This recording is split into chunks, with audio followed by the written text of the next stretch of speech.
Hello guys, আসসালামু আলাইকুম। কেমন আছেন সবাই?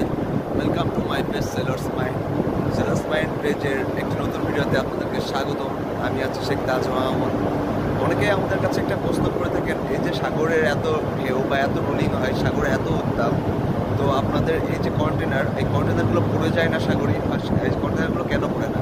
আজকে আপনাদেরকে বলবো এই কন্টেনারগুলো আসলে কেন পড়ে না। Let's go.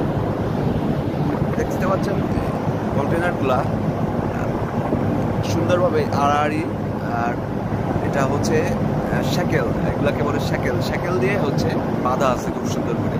তো আমাদের যতই রোলিং হোক, যতই ঢেউ হোক, এগুলা আসলে পড়ে না। এই জন্যই এই যে দেখতে পাচ্ছেন কোনাকুনি ভাবে আপনার ক্রস টাইপের দিয়ে শ্যাকেল দিয়ে বাঁধা আছে।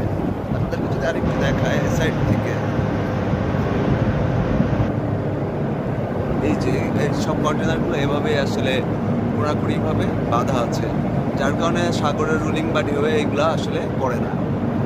এই যে শ্যাকেল দিয়ে দেখতে পাচ্ছেন বাঁধা আছে, এইগুলো হচ্ছে স্পেশালাইজড কিছু কন্টেনার, যেগুলো দেখতে পাচ্ছেন যে এসি দেওয়া, এগুলোতে আসলে স্পেশালাইজড কিছু কার্গো বা মাল নিয়ে আসা হয়।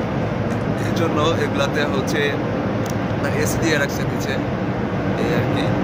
তো এইগুলা দিয়ে আসলে বাধা থাকে, যার কারণে যতই রুলিং বা ঢেউ হোক না কেন আমাদের কন্টেনারগুলো আসলে পড়ে না। আমি এটা আসলে নিজে আগেও ভালো করে জানতাম না।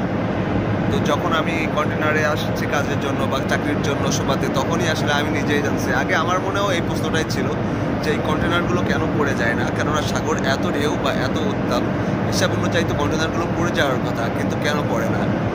তো এখন আমি জানলাম, বা আমি এখন যখন কন্টেনার জাহাজে আসছি তখন বুঝতে পারছি যেগুলো আসলে কেন পড়ে না।